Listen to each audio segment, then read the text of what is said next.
Today we're bringing you the series finale of the Anti-Work podcast. Over the past 9 episodes, we've spoken to Aussie founders from a range of industries: e-commerce, media, creative agencies, tech, and more. Today, I'm joined by Lauren Meisner, the founder of Centennial World, the podcast network that helped produce the Anti-Work podcast. For a little bit about Lauren, she is the founder and director of the award-winning digital youth publication Centennial World, reaching 15 million Gen Zs every single month. Before founding Centennial World, Lauren was a writer in digital publishing, contributing to leading lifestyle titles including Beauty Heaven, Elle Australia, Harper's Bazaar Australia, and now to Love. In 2019, she noticed a gap in the media industry for a youth publisher that exclusively covered internet culture, the creator economy, and social media trends with the gravity these topics deserved. Today, she also consults with brands on Gen Z marketing, offering insights into youth culture, trends, habits, and behaviours, and is a recognised voice in the space. She regularly speaks at industry events including South by Southwest Sydney, Web Summit, and more. Together with Lauren, we're going to take a look at the biggest takeaways from this season, what they reveal about modern work, and just how founders can build sustainably without subscribing to the hustle bro mindset. Through all of our episodes, we had kind of 5 key themes emerge. And the first one is all about the reality of being a founder, which, surprise, surprise, isn't always positive. Of course, when a business succeeds, these wins are exhilarating as a founder. But with almost every guest, it kind of became clear just how emotionally taxing that can be, especially during the ups and the downs. Even Will, founder of Recess, also my boss, he claimed that a lot of successful founders are actually quite unhappy, which maybe is a controversial take. But do you think that's true? And if you do, why do you think so? Yeah, I definitely think that's true. I was like, that is so real. Yeah, I think it's exactly what every guest has said. The highs are so high, but the lows are so low. And when you're in that incredibly low state, because being a founder can be so attached to your identity, it can feel like it's your entire world, and your entire world is coming crashing down when you have those lows. So it's a very mentally taxing experience. It's such a roller coaster. About maybe 8 months ago, I was speaking to this founder. He was a Y Combinator founder, has been doing this for like 15 years, has this huge tech company in Silicon Valley. They've raised so much money. He's very, very successful by every metric. And he was asking me what I have in place to weather the founder roller coaster. And I was basically just like, not much. And he said that when he did Y Combinator, one of their biggest investors said to them, you guys are going to be really successful. Like, this is a product and a market and everything that is going to just hit, and like, you are going to fly. But he said the thing that you are going to struggle with the most is that roller coaster, like having things in place to weather that roller coaster. So you need to get that in place before you get investment, like now. Like, you need to get a therapist. You need to figure out how to regulate your emotions, like all these different things. And I think having him, somebody who is like so successful, tell me that, because this past couple of years has been really bad for me in the business, it was really eye-opening that literally every founder, even those who are like so insanely successful, experience the same thing. Yeah. I think it's interesting that I think maybe before people become founders or business owners, I feel like there's this narrative of, oh, I don't like my job, so I'm going to do something that I love, which is totally valid. Like, I guess if you do something that you enjoy, it doesn't feel so strenuous. But yeah, I think that's it seems like it's a fact that a lot of people have ignored, that it becomes your life. So you can't step away in the way that you can with a job. Yeah, absolutely. Right? There's no work-life balance. You are not going to be on your own schedule. I think a lot of people think that. I guess it depends. It depends if you're building a lifestyle business, like a small lifestyle business, or you're trying to scale something. I think those are actually 2 different experiences. But regardless of what type of business you're trying to build, I think it probably in those first 5-ish years, it's going to completely own your life. Yeah. Arani on one of the episodes talked about corporate burnout and the micro overwhelm, and kind of what you just said about having your tools. I forget the word that she used exactly for it, but she was sort of saying when she decided to enter into co-founding Veladian, she talked about assembling her team. Yes. And that was her psychologist, her PT, all of these people around that would help her, I guess, achieve her business goals. Yeah. Do you feel like that's sort of similar for you? Like maybe that doesn't support have to, system. yeah. Yeah. No, I actually think that's a really great point. I think this year is the only year that I've really thought about it meaningfully and like taken meaningful steps to do that. Like I have, I go to my GP now and I talk to her about my mental health, and then she helps me find the right therapist for that. And I started therapy. Like I had to try obviously a bunch of different therapists, and just like keeping your health in check, making sure that you're taking time for the gym, even if that has to be at a random time of the day. Like while you don't necessarily have more time as a founder, you typically have more flexibility. That's kind of how I like to put it, is I am busier than ever. I literally work like 12, 14-hour days, but I often have the flexibility to choose when I work. So it's like, okay, I can go to the gym at like 9 a.m. when it's not super busy because everyone's already at work. Obviously that means I might need to work until 9 p.m. that night, but regardless, I make sure I fit that in. So definitely I think about it a lot more now, because I am a millennial girl boss. Like I subscribe to the hustle culture. It's so toxic. And I know I need to get out of that mentality to like really stay healthy while I try and scale my brand. But it's so hard to deprogram. Yeah. Well, that was actually going to be my next question. Like just to kind of conclude on that point on the reality of being a founder. Do you think that startup culture is finally shifting away from that kind of like hustle, suffering in silence vibe, or do you think it's still there? We're just kind of talking about it. You know what? I actually think that unfortunately the reality is like you will be working that much. Like I actually think like hustle culture was like that for a reason. I think it was very glamorized, and now we have a different type of glamorization. We see a lot of like founder content, building out loud content on TikTok, for example, and that shows different elements of the journey and the experience. And like a lot of that does involve, taking care of your mental health and stuff. Like there is big messaging around that, but I think truly like the reality is like when you are trying to build, especially in the early days, you actually just can't have work-life balance. Yeah. Our second theme that kind of stood out from this season was boundaries as a business strategy. So I think boundaries feel a bit of like a buzzword at the moment, but from our conversations throughout the series, it felt as though boundaries were not just a luxury, but a tool for longevity. For example, Wilson, co-founder of Lowercase Club, said that he locked his laptop after 8 p.m. to stop him from working. Michelle from Amiga Mia and Phoebe from Missing Perspectives, they lean into their support system to try and protect their energy. Arani from Veladian spoke about how she tries to set a top-down approach for the team, being sure she actually takes time off and limits work outside business hours to lead by example for the rest of her team. But at the same time, many founders were also very forthcoming, like Lexi from Be Seen, who said that some points of her founder journey, she had no boundaries or work-life balance at all, which is also what you just mentioned. What kind of boundaries have been the hardest for you to set, and which ones actually change your business for the better? I am fully addicted to work. Like it's genuinely my addiction. I feel like a high when I'm working. I'm not even kidding. Like I feel a constant pull to my laptop. It's such a problem. And I think part of it is because we are a content-based business, right? So I sometimes don't have the ability to lock my laptop at 8 p.m. because if the piece of content that has to go live today isn't live, like you just have to get it up, right? Yeah. So sometimes that's, just not how it can work. It's more about realizing what phase of my business I'm in. So 2024, there were so many things that changed in my business where it just made it that I genuinely had to work 7 days a week, no matter what. And I knew I was in this very like specific phase. Yeah. And so that's what helped get me through. I knew it wouldn't always be like that, but it was literally like head down, 24/7 working. And it just had to be like that for a year. And then I kind of got to the end of the year. I was so burnt out. I got like the worst flu of all time, literally the day after we wrapped for Christmas break.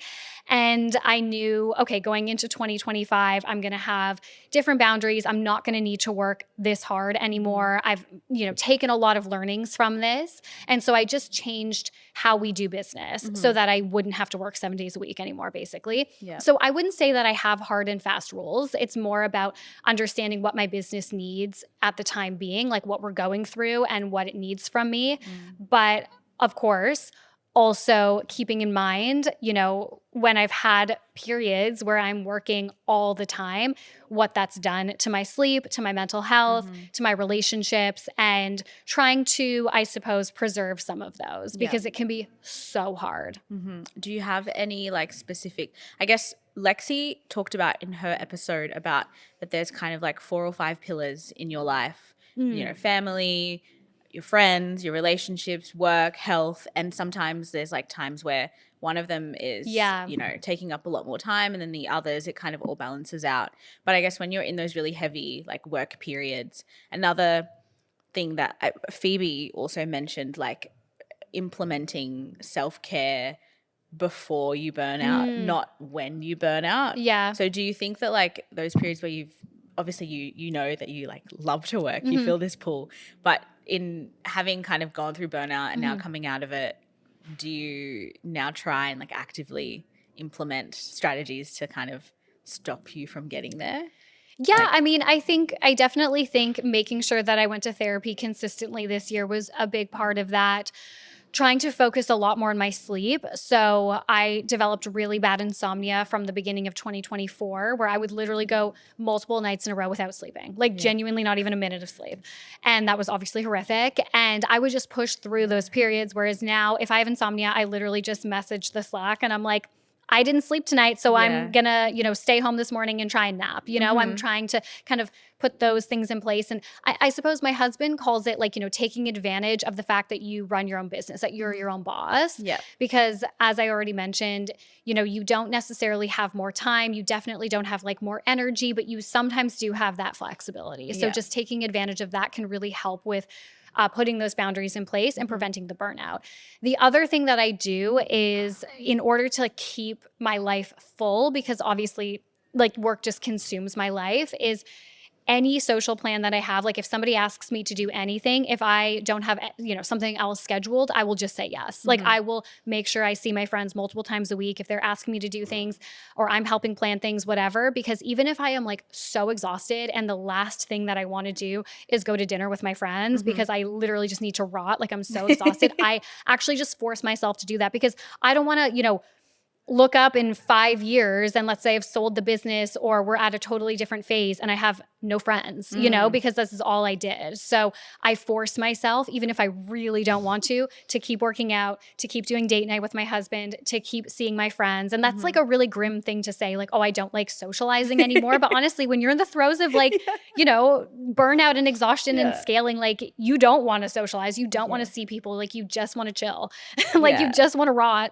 But I force myself to do those things. Yeah. But do you at least like, because I feel like I think in general, maybe just being an introvert, sometimes I really have to force myself to socialize. But after it, like you, after it, I'm always happy I went. Yes, 100%. That's the key. I was like, you just go to these places and like not enjoying. No, I'm always happy I went. And it's like literally touching grass. Like you just need to touch grass. Yeah. Shopping. Oh my God, going to a mall, the bright lights, all of the music, all the pretty clothes, nobody there like knows who you are, cares about what you're doing, whatever. It's actually the best form of touching grass for me right now. I love going to a Westfield. Yeah, I love that. Well, what advice, maybe it is going to a mall, going shopping. What advice would you give to early stage founders about setting boundaries from your own experience? I think it would be like just knowing, you're not always going to be able to set those boundaries. And I think probably having conversations with people in your life about that, speaking to my husband about like, okay, this is the phase, but like, this is how we're going to make it work. Like, I think just having that really open communication with people in your life, but you won't also really know what that looks like until you start. You're not going to understand how all-consuming being a founder is until you are doing it. So it's hard to set those boundaries in the early phase. But I would also say just know every phase is temporary. Yeah. That's very validating. Yeah. Well, everything's not permanent. I think you're so right. Sometimes you just need to touch some grass. Yeah. Whatever way. That helps. Yeah. The third theme we found is the idea of creativity in differentiation. So creativity came up a lot this season, and the idea that being different is actually a strategy. Annabelle, founder of Clutch Glue, she reinvented an entire product category. Bella, co-founder of Pond, rethought what we might actually want from professional networking. Phoebe challenged who the mainstream media thought was worth platforming to create her own platform, Missing Perspectives. And you yourself, being the founder of Centennial World, an independent media brand, is also differentiation from traditional the traditional media landscape.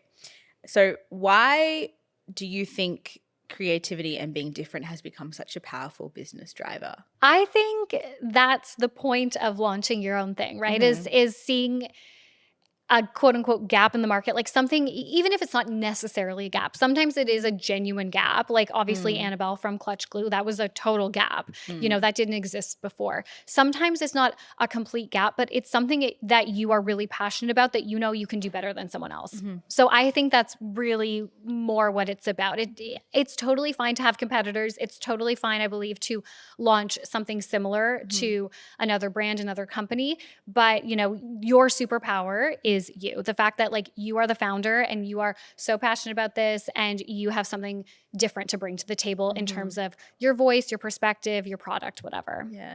Do you think that so one of the things that we kind of touched on with our guests who had somewhat like creative businesses, like Wilson obviously building websites and Iantha with her creative studio. Do you think like with the emergence of AI, and this is like so buzzy, I guess, but like with the emergence of AI now, that like creativity being a differentiation within like small businesses becomes like even more important? I mean, I don't know. I kind of go back and forth on AI. Yeah. I think sometimes I'm like, oh my God, we are so fucked. And then other times I think this will end up being a bit of like a crypto NFT moment where it's such an exciting thing and everybody's talking about it for like a year or two and investing in it, and it's a total bubble. And then, it kind of bursts, and there will always be people that are like really invested in AI. And I think, I understand why companies are moving towards AI in terms of like trying to get their workforce to adopt it. I think it's unethical and wrong, but I understand why they're doing it.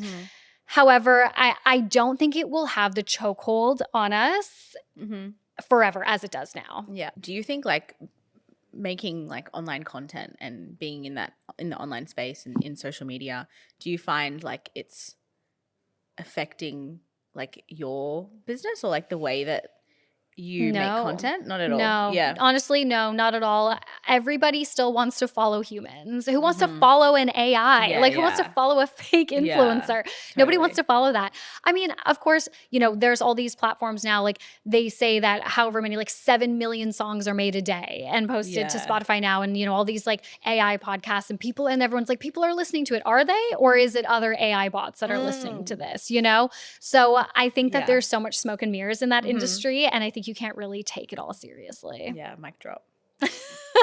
That's true. Yeah. Well, my last question on the topic of creativity, how do you inject creativity into Centennial, whether that's on an editorial or strategic level? I mean, I think our whole business is creative, so I don't really have to think too much about that. Yeah. It's really been more about figuring out how we show up on each different platform, how we are, staying true to our values when we're reporting on different stories. I'm not too worried about the creative side of it, to be honest. I mean, I have obviously like an editorial team that helps with that. But from my perspective, I'm much more concerned about if what we're covering is accurate, if it's valuable, if there's personality injected into it. That's, big one for me. And that obviously helps with the rise of AI. Like, we're not ever going to be sharing pop culture news, internet culture news without inserting some type of opinion or bias, because that's why people inherently consume pop culture is they want that social aspect. They want to know where you sit on things. They want to hear your opinion. I really don't believe in reporting on pop culture, internet culture, those types of niches like society culture. I don't believe in reporting on those without opinion. So I think that's probably how we insert creativity, but it's really just more about how can we make sure that we're bringing the right information to the people that care about it, and I guess injecting a bit of personality into that as well. Nice. I love that. Our penultimate theme for today is identity and self-worth, and also detachment. Identity, self-worth, and detachment. Mhm. So another central theme was identity, which isn't exactly surprising given that being a founder often impedes every aspect of life. Mhm. The drive to succeed can tie your business, career, or professional life to your self-worth and who you are as a person. We found that many founders struggle not to lose themselves or who they were before starting a business in the whole Mhm. process. Phoebe from Missing Perspectives spoke about not tying her face to the brand. Wilson talked about detaching identity from success, and Bella spoke about work taking over her life even when she loves it. From personal experience, and you did say you're like addicted to work, which Mhm. I think also is not necessarily like an inherently like negative statement when you're obviously building your own business and doing something that you love. But why do you think identity separation is so difficult for founders? Because it's your baby. I imagine I don't have kids, but I imagine it's very similar as to when you do have kids and it's like, how come you made your whole identity being a mom? It's like, well, this is like my whole life now. This takes over my whole life. I grew this thing in my womb. Like that's how I literally feel about my business, you know? It's blood, sweat and tears, and for us, we don't have investors. We have done this 100% bootstrapped. You know, I'm a solo founder, so I have built this now. I had a business partner previously, but for the past 2 years, the business has changed so much. And we always kind of say it's almost like I could have just started a whole new business. I could have closed that and started a whole new one. And that's what it really feels like. So yeah, I think the business feels like a direct reflection of me. And I am very much the face of the brand. I have other faces of the business, and that is important for me to continue to expand that. Like this will not be scalable if I am the face of the brand. And I'm very conscious of that. And, you know, I would love to eventually sell Centennial, and I would still be a part of Centennial probably in that case. But it's important that there's other personalities that front the brand so that the audience can, you know, develop relationships and interests in them as well from a personality perspective. So yeah, all of that I'm constantly thinking about. But regardless, in terms of like my identity, I am the brand and the brand is me. And like that is, it's so hard to separate, even though I know like logically that's not true. Yeah. But it's really hard. And that was one of my biggest struggles this past year, definitely, was trying to find value, inherent value in myself outside of what I was accomplishing with Centennial, which is honestly still something I'm working on. It's very hard. Yeah. Do you think, I feel like for some of the guests that we talk to, kind of their hobby or like what they were interested in, they turned that into a business. Do you feel similarly? And like, do you feel like if that was the case, you kind of needed to look to like other avenues or like new hobbies to replace that because your hobby became your work? Yeah, no, it definitely did. I was always so into internet culture, pop culture, and I was working in media. I was writing in beauty. And that was the whole, you know, initial inception of Centennial was that we would cover the beauty industry, but from the internet culture angle. And obviously that sense very much expanded and we no longer just cover beauty. But yes, I definitely turned something that I was very passionate about into my career. And it definitely changes your relationship to that thing. I still am super interested in it. Obviously, I wouldn't be addicted to work if I wasn't, but it definitely changes your relationship to it. I think the one thing, actually, this is a boundary for myself, is Bravo is like so sacred to me. Like, I am so obsessed with Bravo, the Housewives. And for me, it's incredibly important that I don't ever ruin that for myself because that is like a total switch off time. That's a time when I can engage in pop culture and engage in a fandom, but I don't think about work the whole time because we don't really cover that much Bravo here and there. If we get access to a Bravo celebrity, I'm obviously going to say yes, like, of course. But, you know, I've never done like a dedicated Bravo podcast or anything like that. And I'm not against it. I think that's definitely something that we could look at in the future, but it would just, I would need to put a lot of parameters around it because I cannot handle losing Bravo. Like I can't. I can't ruin it for myself. Yeah. Well, I guess there's a really fine line between like loving your work and also losing yourself in the work, Totally. right? So yeah, I never really thought about it like that. Like keeping that line Yeah, that separate, distinction. Yeah. even though they like exist in the same world. Yeah. Yeah. You also have a unique perspective given that you founded initially, you had a business partner and now you're a solo founder.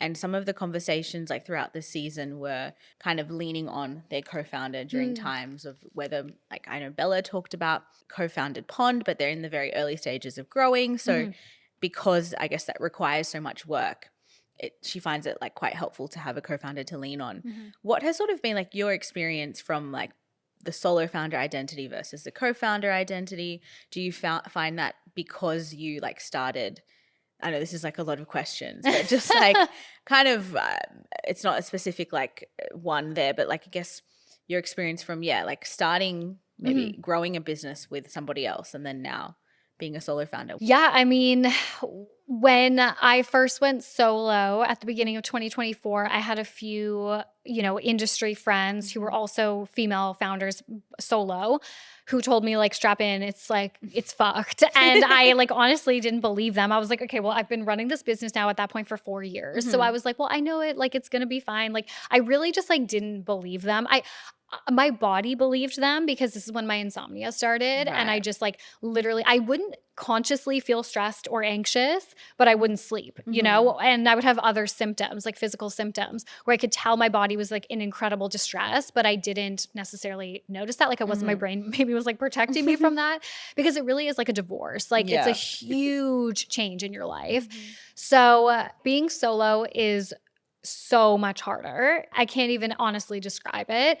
But I think if I had started solo, like that would be all I knew, of course. But I honestly don't think I could have started solo. Like I have no regrets. People will ask me that here and there, like, do you wish you started this solo?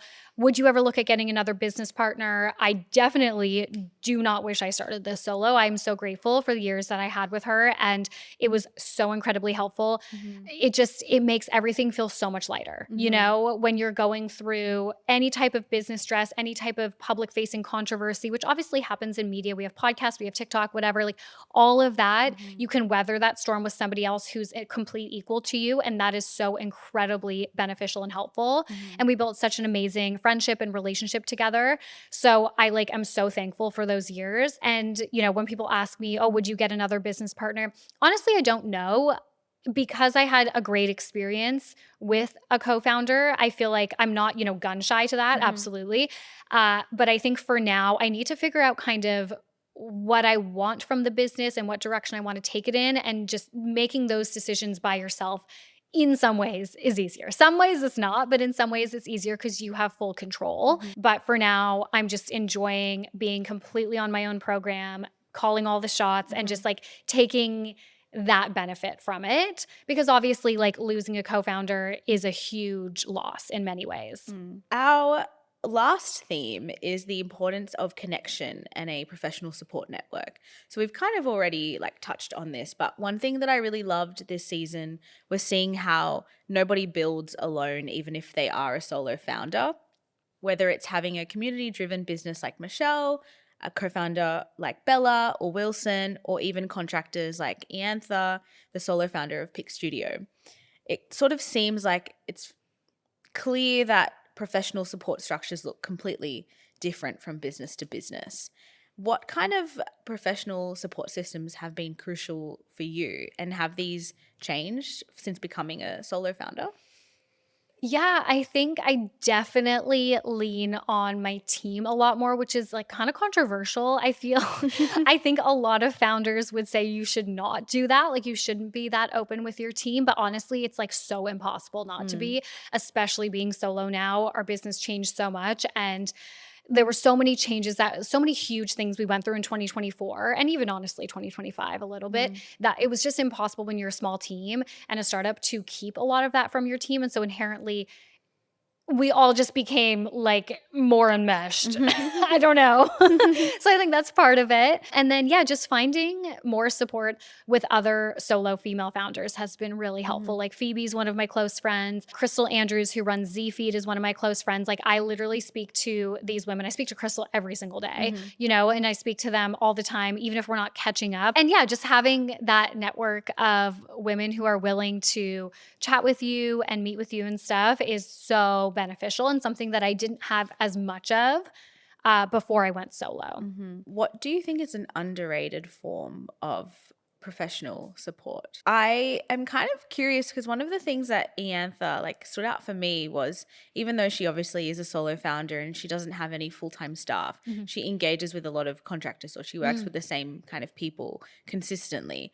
And she mentioned that she's like finds it when it comes to contractors, there's always such an abundance because there has sort of been this shift of there's a lot of people who are less interested in having like a 9 to 5, but are Yeah. more interested in doing their own thing or working across like multiple projects. So Mm. even though you can technically only maybe have one full-time employee or none, there's still a team like built around you.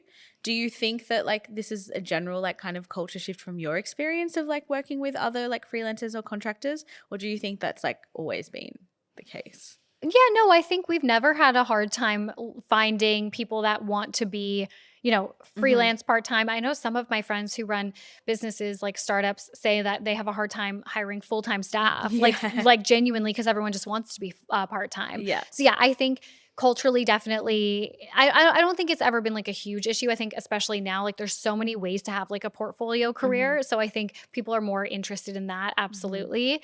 I think, and I actually don't know if this is underrated, but something that's been really important to me is having an accounting team that I don't feel judged by. I did a lot of interviews for a new accounting team at the end of last year, and the ones that we landed on, I'm so happy with. And it's like, I'm literally not embarrassed when they go into our Zero account. And honestly, like that kind of stuff makes a difference because you want to be able to be open with them, Yeah. right? You want to be like, okay, I made like this really big financial mistake. I've bought this or I've taken out this loan or whatever it is, and like it's really nerve-wracking to tell, to talk about money in general, and when you're trying to scale you can sometimes make like big mistakes like that. And so having a team around you where you don't feel judged, you feel supported, you know that any decision you make you'll figure it out together, like that's so important. No, that I love that. What do you think, just my last question here on this topic, what do you think is the hardest part about building this sort of support system? I guess finding people who get it maybe. Yeah. I think for me specifically, it's been hard to find ones who are willing to connect and build a relationship with who are not in product-based businesses because we don't sell a physical product. And a lot of the advice that you get out there, a lot of the founders that exist in a really, successful capacity, let's say on TikTok that we see in Australia, like they're product-based founders. And it's a completely different ballgame being content-based, service-based, the way that we are. So I think that's probably been the hardest thing is a lot of the advice out there is tailored for people that are trying to like do e-com and like sell a physical product, and finding founders who are not doing that, trying to scale something totally different, but still scaling for an exit or still scaling for, not for a lifestyle business, that has been hard. Yeah. Have there been any particular like channels or like ways that you've been able to find people? Just saying yes to like every single networking thing that you're invited to, probably. I don't necessarily actively seek out networking events, but if one comes across my desk, if I see it on Instagram and I'm like, that's relevant, I will go. It's just the longer that you're in an industry, the longer that you're doing this for, you will start to meet those people and build that support system. Honestly, a lot of it is just time. I think I get a lot of asks from very, very early stage founders or women who want to start a business, and they're asking me all these things. And I'm like, honestly, it's just something that you're like, we're 6 years in now. It's like, it's just going to be something that like by year 3, 4, 5, you have, but it's not going to be right away. Yeah. Yeah. I guess we've learned a lot of things on this series. We've interviewed a lot of Aussie founders from all kind of areas. But if there's one thing that the Anti-Work podcast revealed, it's that the future of work isn't about avoiding work. It's actually about doing it differently. What do you think these key learnings from the season says about where work culture is headed? I think it's shown that founders of every stage, businesses of so many different sizes, all deal with the same problems. And it really is just about the systems that you put in place to handle those problems and to weather those storms. I think that's probably in general the through line is everybody has those high highs and those low lows, and you honestly just can't avoid them. And 90% of the time it's going to feel really bad. And if it doesn't feel really bad yet, unfortunately, it's going to feel really bad, and then it's going to feel amazing. And it's just so up and down. So I think everybody has very similar problems.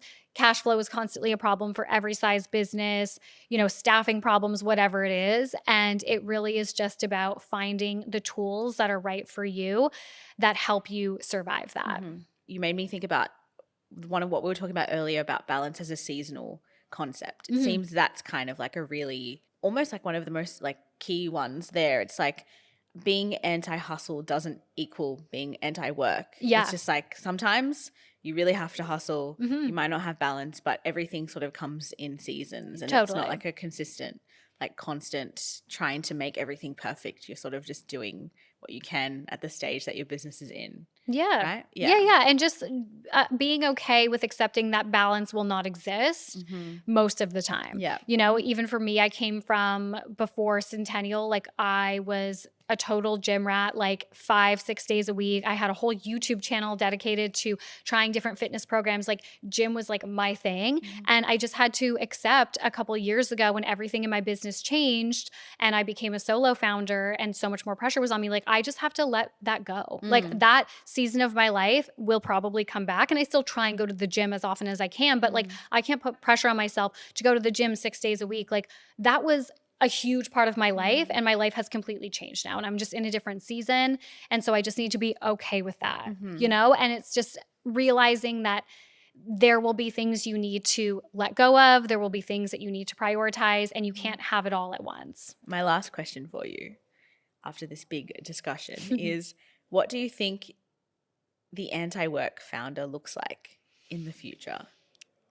I think, especially with how tumultuous the job market is right now, the threat of AI, I know I said, like, I don't think it will be as big of a threat as we anticipate, but still, it's still there. It's still present. And for now it is. I think it will be about flexibility, not being so rigid, and trying a bunch of different things. You might have a business that does one thing and you're like, this isn't working out. We need to completely pivot. Just being open to that flexibility and those changes, I think will be so important for the next, decade moving forward. And we've been through so much in these past, even just like 5 years worldwide, like globally, So I think the successful anti-work founder will be one who can really go with the flow and make those pivots and those changes and be adaptable to all of that. Cool. Thank you. Thank you. Thanks for your time. Thank you so much to Lauren for joining us on today's episode of the Anti-Work Podcast. This show is produced by Centennial World Podcast Network. And thank you for tuning in to the very first season of the Anti-Work Podcast, featuring conversations on work, play, and everything in between.